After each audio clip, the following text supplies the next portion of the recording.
नमस्कार दोस्तों, आप सभी का स्वागत है हमारे YouTube चैनल पर। तो आज हम बात करेंगे डीएलएड एग्जाम 2023 लेटेस्ट अपडेट के बारे में।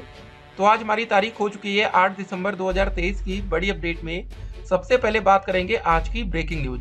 जी हाँ दोस्तों, आपको बता दें, अगर आपने सीटेट ऑनलाइन आवेदन किया है तो उसमें करेक्शन की जो लास्ट डेट वो आज की ही है। मतलब आज 8 तारीख के बाद आप उसमें ऑनलाइन करेक्शन नहीं कर सकते। देखिए, फॉर्म भरते समय बच्चे कुछ ना कुछ गलती कर देते हैं। सब्जेक्ट जैसे लैंग्वेज 1 लैंग्वेज 2 में आपको क्या चाहिए, अभी भी आपके पास विकल्प है। आप देख सकते हैं यहाँ पर क्लियर है, शुक्रवार 8 दिसंबर 2023 आज के बाद आप किसी भी प्रकार का ऑनलाइन करेक्शन नहीं कर पाएंगे। ठीक है, इस अवधि के दौरान उम्मीदवार अपना विवरण, पाठ्यक्रम और परीक्षा शहर बदल सकते हैं। ठीक है, इंपॉर्टेंट अपडेट थी। और देख सकते हैं दोस्तों, अतुल सर का एक नया ट्वीट आता है। देखिए, तो ये इंपॉर्टेंट ट्वीट था क्योंकि जो बच्चे यूपी से बिहार गए पेपर देने, मामला क्या था देखिए, हिंदी में देखते हैं। चक्रवाती प्रभाव के कारण विभिन्न ट्रेनों के देरी से चलने आदि को देखते हुए आज यानी 8 तारीख को जो टीआरई अभ्यर्थियों को दोपहर 12:30 बजे से 1:30 बजे तक परीक्षा केंद्रों में प्रवेश दिया जाएगा और परीक्षा 2:30 बजे से शुरू होगी।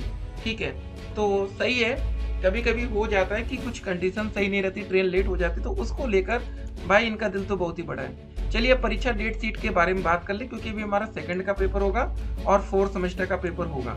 लेकिन आपको बता दें, फर्स्ट और जो थर्ड का बैक पेपर होना था, फिलहाल अभी उसकी कोई तैयारी नहीं है। आप लोग का जो एग्जामिनेशन फॉर्म है, जरा वेबसाइट के माध्यम से देखते हैं। ये ऑफिशियल वेबसाइट, यहाँ पर देखिए 7 तारीख से आप लोग के आवेदन भरने शुरू हो चुके हैं। ठीक है, अगर अभी तक आप लोग ने एग्जामिनेशन फॉर्म नहीं भरा है तो तुरंत कॉलेज से संपर्क कर लीजिए, नहीं तो फिर आप दिक्कत में आएंगे। इंपॉर्टेंट अपडेट है ये, कॉलेज से तत्काल संपर्क करिए और बाकी जो भी प्रोसेस होगा वो हम आपको बताएंगे। बाकी देखिए, आप लोग तैयारी में लगे रहिए। शिक्षक भर्ती का कैसा पेपर कल आया? सामान्य अध्ययन कठिन रहा, भाषा के सवाल रहे सामान्य। देखिए दोस्तों, जो लैंग्वेज का पेपर लास्ट टाइम भी था वो बिल्कुल आसान रख दिया जाता है ताकि बच्चे एक अच्छा स्कोर कर पाए, लेकिन उससे कोई मतलब नहीं होता, वो नंबर जोड़े नहीं जाते, बस उसमें आपको क्वालिफाई होना होता है। पहले दिन पटना में एएन कॉलेज समेत 3 केंद्रों पर 70% रही उपस्थिति। देखिए, 30% बच्चे पेपर भी छोड़ रहे हैं, ये भी इंपॉर्टेंट बात है। तो हमने आपको बोला था लगभग 8.5 लाख बच्चों ने आवेदन किया है, 1,20,000 से ज़्यादा पद है। तो सिंपल सी बात आप समझ लीजिए कि अगर 8 लाख का 30% बच्चे पेपर छोड़ते हैं, 8.5 या 10 लाख का मान लेते, 30% कितना हो गया? 3 लाख हो गया। तो उस हिसाब से काफ़ी बड़ी संख्या हो सकती है। चलिए वेट करते हैं फाइनल तक। देखिए, एक और खबर आती है, राज्य में 60,000 पदों पर शीघ्र होगी बहाली, हेमंत जी करें। ये दोस्तों जमशेदपुर से अपडेट आ रही। मुख्यमंत्री हेमंत सोरेन ने गुरुवार को एक बार फिर केंद्र सरकार पर जमकर निशाना साधा। कहा कि केंद्र झारखंड के हक का पैसा दे दे तो प्रदेश की माली स्थिति सुधर जाएगी। प्रदेश में 60,000 सरकारी पदों पर बहाली की जाएगी। हाल ही में गैर सरकारी स्थानों में मतलब 60,000 युवाओं को रोजगार दिया गया है। सीएम गुरुवार को पूर्वी सिंह भूम के पोटका के सावना डी फुटबॉल मैदान में आयोजित आपकी योजना आपकी सरकार के तहत आयोजित कार्यक्रम को संबोधित कर रहे थे। चलिए दोस्तों, वहाँ पर वैकेंसी की बात हो रही है, लेकिन अभी उत्तर प्रदेश में आप लोग वेट कर रहे होंगे। यहाँ पर तो यूपी टेट का पेपर होना मुश्किल हो गया है। ठीक है, डीएलएड एग्जाम को लेकर के अपडेट जरा देखते हैं। दिसंबर के अंत में होगी डीएलएड सेमेस्टर की परीक्षाएं। अपडेट आती है प्रयागराज से। डीएलएड के दूसरे और चौथे सेमेस्टर की परीक्षाएं दिसंबर के आखिरी सप्ताह में आयोजित होगी। इसको लेकर सचिव परीक्षा नियामक प्राधिकारी कार्यालय की तरफ से निर्देश जारी कर दिए गए हैं। डीएलएड के दूसरे और चौथे सेमेस्टर में 1,37,000 से अधिक प्रशिक्षु शामिल होंगे। सचिव परीक्षा नियामक प्राधिकारी अनिल भूषण चतुर्वेदी ने जिला शिक्षा एवं प्रशिक्षण संस्थान के प्राचार्यों से प्रशिक्षुओं के परीक्षा फॉर्म 7 तारीख से लेकर 13 दिसंबर तक भरवाने के निर्देश जारी किए। ऑनलाइन आवेदन पूरा करते हुए परीक्षा शुल्क जमा करने की रसीद और नामावली 18 दिसंबर तक उपलब्ध कराने का निर्देश दिया गया है। ये इंपॉर्टेंट अपडेट है। 69,000 शिक्षक भर्ती के आरक्षण पीड़ितों ने मांगा याची लाभ।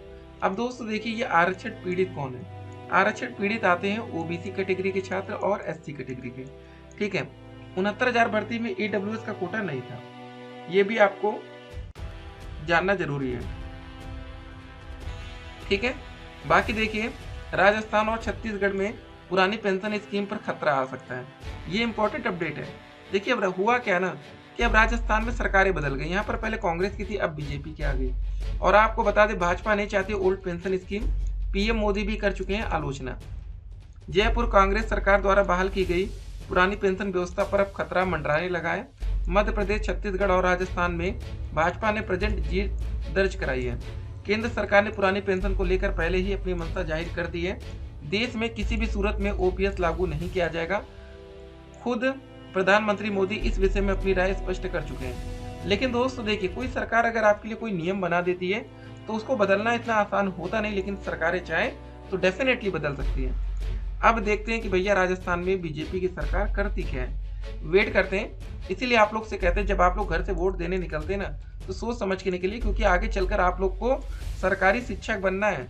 ठीक है, आप लोग यही उम्मीद रखिए कि आगे चलकर आपको टीचर ही बनना है। इतना पैसा जो आप डीएलएड करने में, बीएड करने में लगा रहे हैं, क्यों लगा रहे हैं? टीचर बनने के लिए कि किस लिए? तो आपके लिए ओपीएस बहुत जरूरी चीज है। ठीक है, ये आपके ही फायदे की चीज है।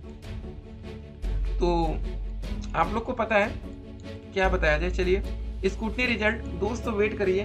उम्मीद है कि पेपर से पहले आपका रिजल्ट डिक्लेयर कर दिया जाएगा। बाकी जो भी अपडेट आती है, अपडेट हम आप तक पहुंचाएंगे। डीएलएड छात्रों के लिए खुशखबरी यही आई थी बिहार में कि वहां पर भी बीएड के छात्रों को प्राथमिक शिक्षक भर्ती से बाहर किया जा रहा है। तो भैया बीएड के छात्रों के साथ तो काफी ज्यादा आप देख रहे हैं, 2023 का साल उनके लिए बिल्कुल भी सही नहीं था और डीएलएड छात्रों के लिए बल्ले बल्ले था। सीटेट यूपी टेट का नोटिफिकेशन, सीटेट लास्ट डेट आ जाए, आज के बाद सीटेट में करेक्शन नहीं कर पाएंगे, सिर्फ आपको तैयारी करना पड़ेगा 21 जनवरी 2024 के लिए। ठीक है, उसके बाद बात रही यूपी टेट की। तो यूपी टेट में क्या होगा ये समझना है। देखिए दोस्तों, यूपी टेट का पेपर बहुत इंपॉर्टेंट होगा हमारे लिए। क्यों इंपॉर्टेंट होगा जरा इसको भी समझते हैं। क्योंकि जो हमारा यूपी टेट है, अभी उसके लिए ऑनलाइन का प्रोसेस होगा आवेदन का। लेकिन आपको बता दें, जो नई वैकेंसी आती है, नई शिक्षक भर्ती आती है, उससे यूपी टेट का कोई लेना देना नहीं है। क्योंकि दोस्तों सेम हमने बिहार में देखा कि बिहार टेट का पेपर ना होकर दो बार पीआरटी की वैकेंसी आ गई प्राथमिक शिक्षक भर्ती में। किसके आधार पर आ गई? सीटेट के बेस पर। तो अगर वैकेंसी आनी है तो आएगी।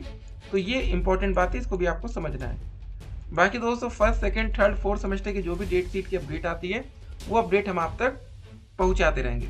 सोशल मीडिया की अफवाह से आपको बच के रहना है, नहीं तो आप लोग सोशल मीडिया की अफवाह में फंसेंगे, परेशान होंगे। ठीक है, तो ये देख लिया आपने, 98,000 अध्यापकों ने दिया योगदान। ये दोस्त इंपॉर्टेंट बात है बिहार से। तो बिहार लोक सेवा आयोग से विद्यालय अध्यापकों में गुरुवार तक करीब 98,000 ने स्कूलों में पढ़ाना शुरू कर दिया है। 1,10,000 नियुक्ति पत्र लेने वाले शिक्षकों में 12,000 शिक्षकों ने योगदान की अंतिम तिथि तक संबंधित स्कूल में योगदान नहीं दिया है। विभागीय सूत्रों के मुताबिक कुछ एक जिलों से जानकारी अपडेट होना है, तो कुछ संख्या और बढ़ सकती है। योगदान न करने वाले ऐसे शिक्षकों में बीपीएससी से पहली बार चयनित शिक्षक और नियोजित शिक्षक दोनों शामिल हो सकते हैं। शिक्षा विभाग ने इन शिक्षकों को स्कूलों में योगदान के लिए 7 दिसंबर तक का समय दिया था। तो देख सकते हैं दोस्तों, बहुत से टीचर अभी वहां ज्वाइन नहीं किए, बच्चे नौकरी पा चुके हैं। विभाग ने नवनियुक्त शिक्षकों से पूछा हाउस रेंट चाहिए या सरकारी आवास चाहिए।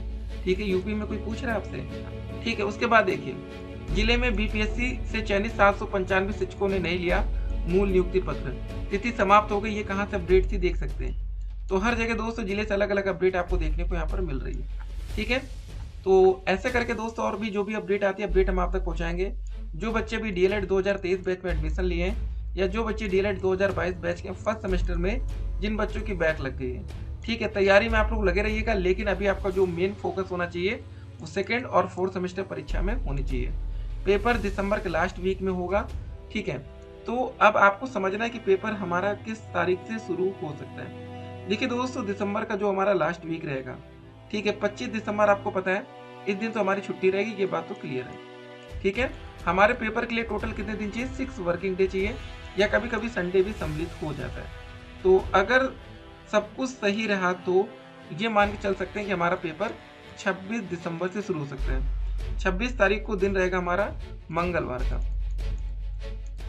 ठीक है, तो 26, 27 और 28 इन 3 दिन लगातार हमारा पेपर हो सकता है। फिर उसके बाद 29 को पेपर किया जा सकता है, 30 और 31 को भले संडे पड़े तो इस दिन भी पेपर हमारा लिया जा सकता है। तो दोस्त ये 6 दिन सबसे बेहतरीन लग रहे हैं, इसमें पेपर होना होगा तो हो सकता है, तो इसके लिए भी हम लोग तैयार रहेंगे। बाकी 25 को तो नहीं उम्मीद है कि पेपर होगा। बाकी 1 तारीख को आपको पता है न्यू ईयर है, नया साल रहेगा। चलिए देखते हैं, 26 दिसंबर इस दिन कोई ना कोई पेपर हमारा पड़ेगा, अगर पेपर लास्ट वीक में जा रहा है तो। ठीक है ना, तो मिलते हैं एक और वीडियो में दोस्तों। तब तक के लिए स्टे कनेक्टेड, आप सभी का दिन शुभ हो।